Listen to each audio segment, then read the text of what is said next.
I've always had my background in business, and I love working for intertribal organizations because we can bring all the tribes together. It doesn't matter what your tribe is, we're all working on behalf of all the tribes. And so I'm going to go back 20 years when I was the first paid executive director of the Affiliated Tribes of Northwest Indians, which is our intertribal organization that formed 60 years ago. These early tribal leaders I looked up to because they fought against the era of termination when they're trying to terminate all the tribes.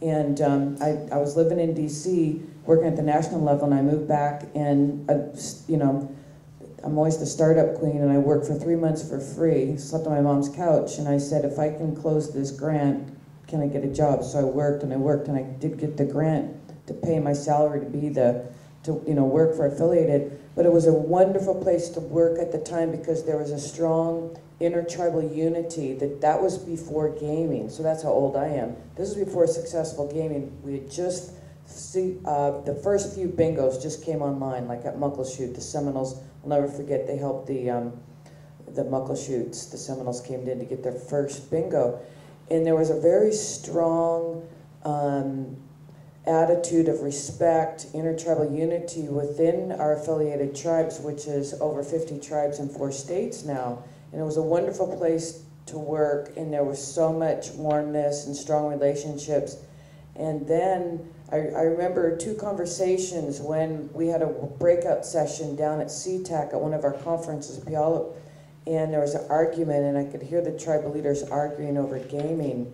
And some of the elders were sitting over here trying to have a conversation and deep in meeting, and then these people are over here all of a sudden with a heated argument, which was very out of character at the time for affiliated tribes, because you never hear people raise their voice, never insult anybody in public in Indian country ever. They will never forget it. And I remember that conversation, and then after this yelling match happened that was so out of character for our organization, I remember the tribal leader says, yeah, gaming is going to divide us. And that has come to pass. And I'm really sad to say that, yes, I publicly say I've never worked in gaming. Gaming has been good for working with communities that have been historically very poor.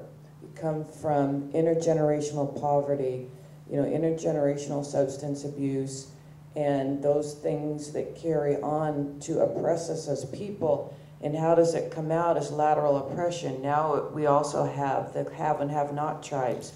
And now when we go to meetings, the tribes that have the big money are the ones that everybody, sit here, come here, I want you to come to my conference, be my speaker. They forget about the traditional tribes that were there. And my tribe, we were traditional because we were so isolated, Makah, that we didn't really have a lot of economic assets. We had cultural assets, and we also had the history to fight for, like for fishing rights and whaling rights. And so people would turn to us in the old days, and now I see, even the elders say, yeah, because we were the tribe that was so sovereign, so strong, and had such a rich and strong treaty, and the gaming tribes they stepped on our backs to get all this money, and now where's that reciprocity? Where's that sharing of the way that our Native people, in being tribal, not just Native, but being tribal, anybody who's in your village shared. And I come from Makah's class society. We did have slaves and commoners and royalty, but it was also, everybody was still treated with kindness and love and respect. Everybody was well taken care of, even though we did have a class system at that time. So I really think about this fallout now with the Grand Round and the Nooksack, and we saw the Snoqualmie talking about disenrollment. That's like, that's just like worse than death. It's terrible.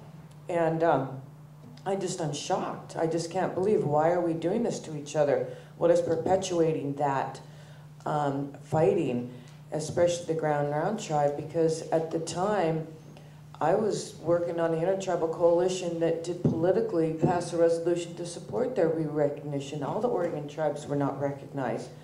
You didn't have, in those days, the Grand Round. You didn't have Siletz. You didn't have Cow Creek. They all, Klamath got terminated. We all fought to get them back. But then, what is that about? Now that Grand Round is successful, why are they opposing the Warm Springs to have their casino when my brothers and sisters at Warm Springs are starving to death.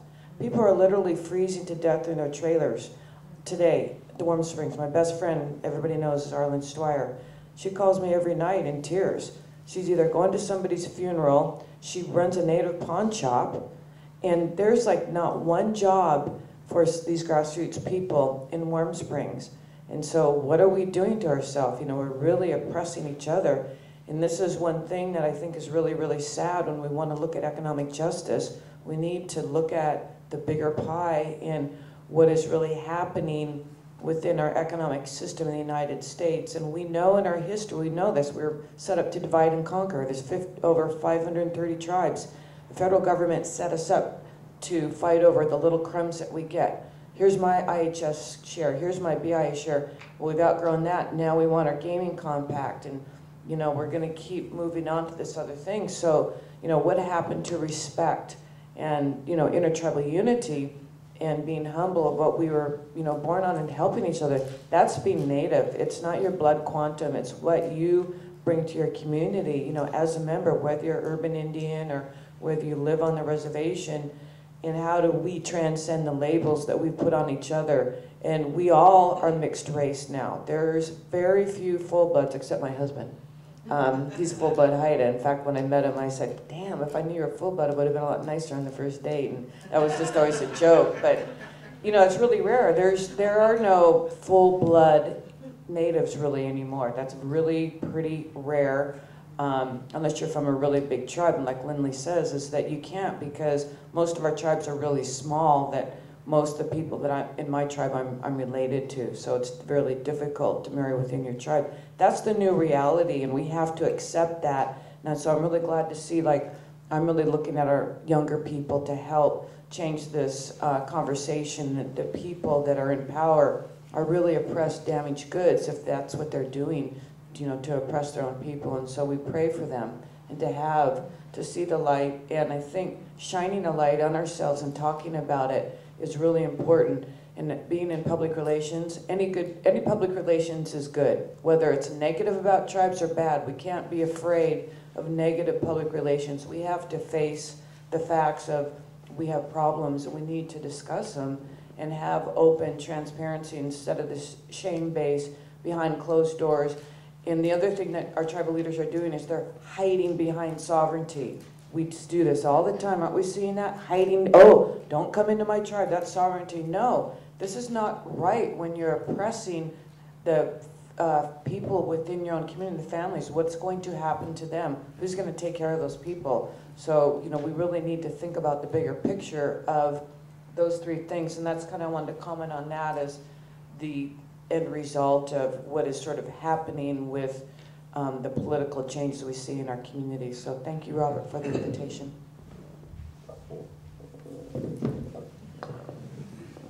I just want to say that's a lot to talk about.